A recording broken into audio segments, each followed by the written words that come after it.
अस्सलामु अलैकुम वरहमतुल्लाहि वबरकातुहू। नए सबक के साथ, नई तख्ती के साथ, नूरानी कायदे के लिए हाज़िर हूँ यूनुस सिराज। उम्मीद है आप भी खैर वफ़ियत से होंगे। आइए अगले सबक की तरफ बढ़ते हैं।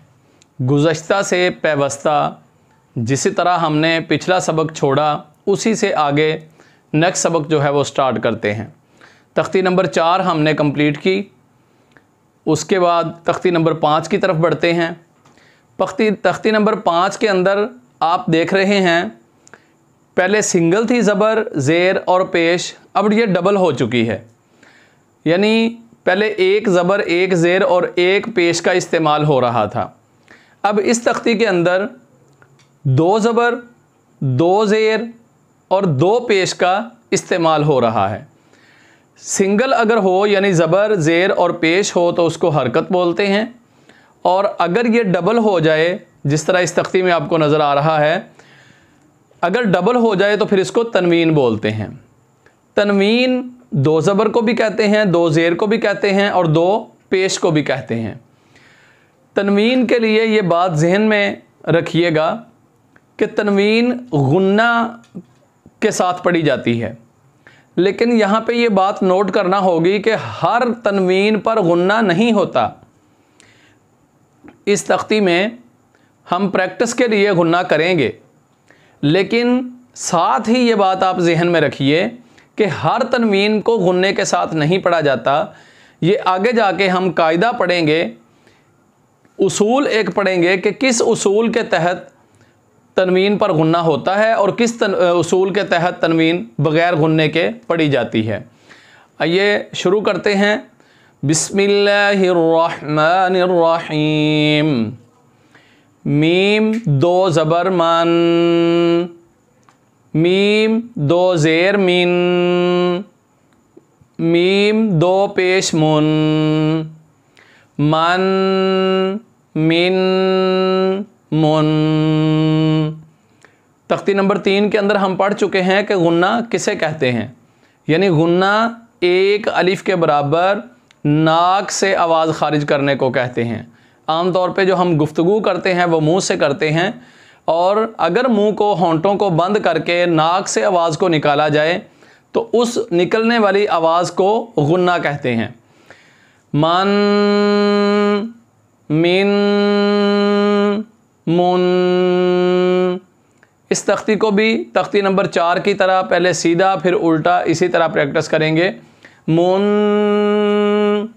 मिन, मन।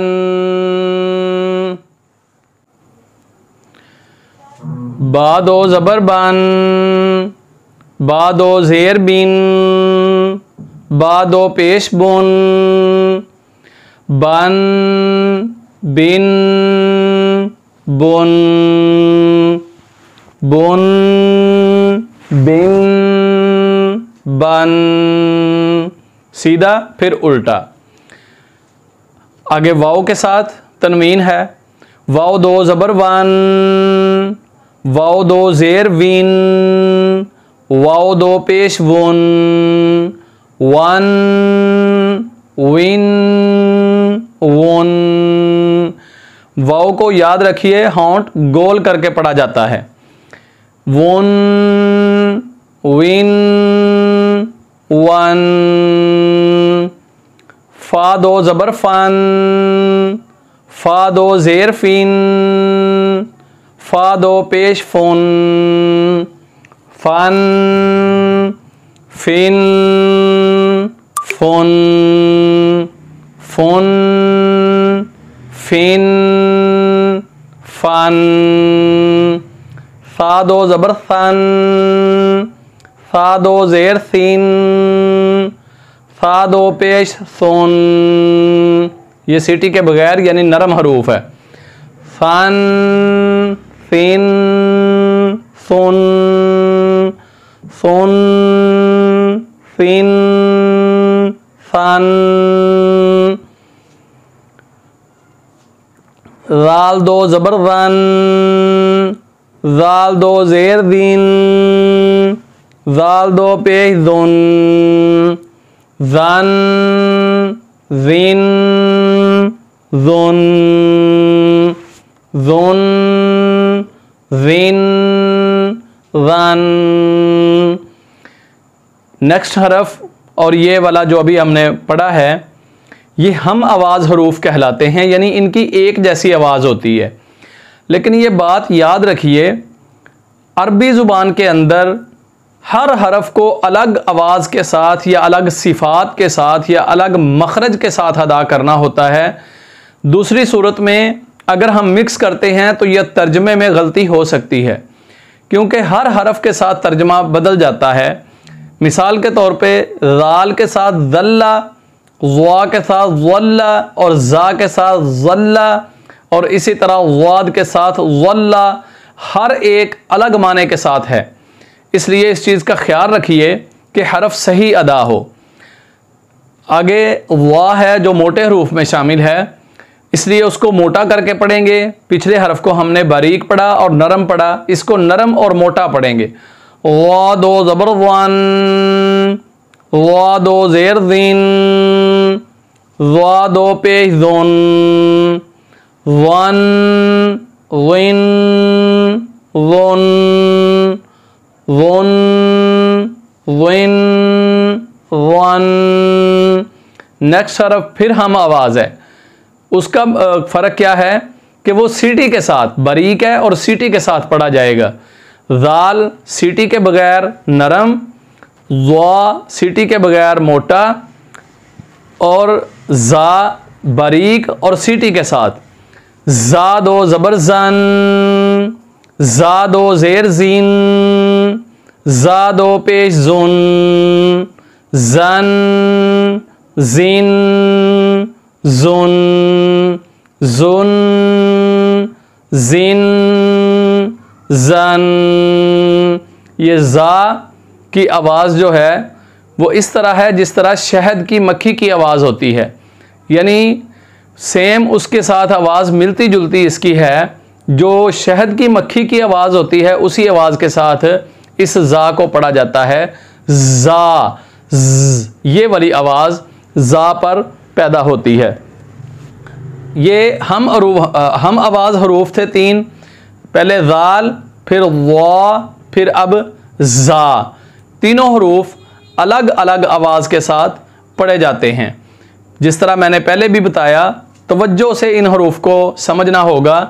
ज़ाल बारीक है, नरम है, ज़ा मोटा है, नरम है, ज़ा बारीक है और नरम नहीं है, सीटी के साथ है ये। इसी तरह आगे सीटी वाला हरफ फिर आ रहा है, सीन।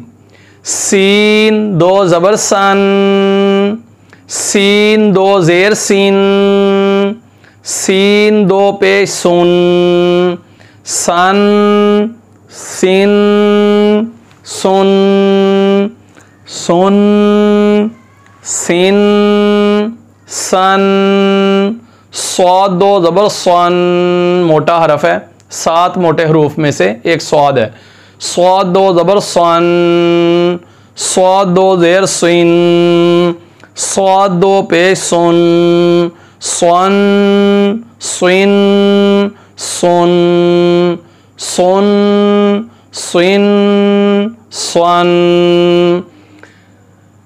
नेक्स्ट हरफ ता है। ता दो ज़बर तन, ता दो ज़ेर तीन, ता दो पेश तुन, तन, तीन, तुन, तुन, तीन, तन। दाल दो ज़बर दन, दाल दो ज़ेर दिन, दाल दो पेश दुन, दन, दिन, दुन, दुन, दिन, दन।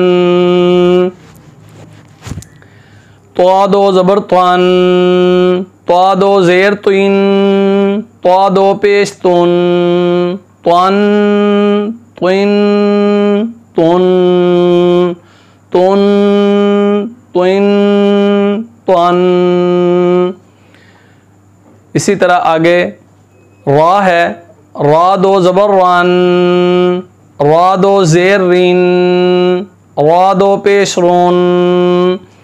रा के बारे में ये उसूल जहन में रखिए, रा ऊपर वाली हरकत के साथ मोटा पढ़ा जाता है और नीचे वाली हरकत के साथ बारीक पढ़ा जाता है। यानी रा के ऊपर जब भी दो ज़बर आए, दो पेश आए, ज़बर आए, पेश आए, खड़ी ज़बर आए, उल्टा पेश आए, तो ये मोटा पढ़ा जाएगा। और अगर इसके नीचे वाली हरकत हों, यानी जो हरकत नीचे लिखी जाती है, जिस तरह ज़ेर है, दो ज़ेर हैं, खड़ी ज़ेर है, इन हरकत के साथ ये बारीक पढ़ा जाता है। और अगर रा के ऊपर जज़म हो, जिस तरह आगे जाके हम जज़म भी पढ़ेंगे, जज़म हो तो फिर पिछले हरफ को इसी एतबार से देखते हैं, यानी हरकत ऊपर वाली हरकत के साथ रा को मोटा पढ़ेंगे और नीचे वाली हरकत के साथ रा को बारीक पढ़ेंगे। रा दो ज़बर वान, दोबारा पढ़ रहा हूँ ताकि आपकी तवज्जो रहे। रा दो ज़बर वान, रा दो ज़ेर रीन, रा दो पेश रोन, वान रीन रोन, रोन रीन वान। इसी तरह आगे तख्ती को आप कंप्लीट कीजिएगा। याद रखिए, सबक को मुकम्मल कीजिए, तख्ती को मुकम्मल पढ़िए, तब ही हमारा फ़ायदा ज़्यादा होगा। अगर हम इख्तिसार को मद्देनज़र रखते हुए इसको बिल्कुल कम पढ़ेंगे, या जिस तरह मैंने आपको सिखाने के लिए या बताने के लिए आदि पढ़ी है, इस तरह अगर आप भी इसी पर इक्तिफ़ा करेंगे तो ये फ़ायदा कम होगा। इसलिए मैं रिक्वेस्ट करता हूँ सामीन और नाज़रीन से कि जो तख्ती भी आप सुनते हैं, आप उसको समझकर, तरीक़ाकार समझकर, देखकर, फिर उसके मुताबिक उसकी बार बार, एक बार नहीं बल्कि बार बार प्रैक्टिस कीजिए। ये आपकी प्रैक्टिस पर है, डिपेंड करता है कि आप कितनी प्रैक्टिस करते हैं। उसी एतबार से आपकी तिलावत में, आपके कुरान मजीद में पढ़ने में बेहतरी उसी अंदाज से होगी। तो इस उम्मीद के साथ आज के सबक का इख्तिताम करते हैं कि आप हमारे साथ रहेंगे, इस सबक की आप प्रैक्टिस करेंगे। नेक्स्ट वीडियो में इंशाल्लाह नेक्स्ट सबक के साथ हाजिर होंगे और नेक्स्ट सबक में ये इंशाल्लाह इन चीज़ों की प्रैक्टिस करवाएगा वो हमें। जिस तरह के नूरानी कायदे वाले का ये उसलूब है कि वो एक चीज़ पढ़ा देता है, फिर उसके बाद उसको प्रैक्टिस के तौर पर, मश्क के तौर पर लेके आता है। तो अगली जो तख्ती है उसके अंदर वो हमारी मश्क करवाएगा, प्रैक्टिस करवाएगा, एक्सरसाइज करवाएगा। तो फिर हमारी जो मेहनत होगी वो सामने आ जाएगी कि हमने कितनी जो है वो प्रैक्टिस की है, बार बार कितना पढ़ा है। उसी एतबार से अगली तख्ती पे हमारा इम्तिहान भी होगा। अस्सलामु अलैकुम वरहमतुल्लाहि वबरकातुहू।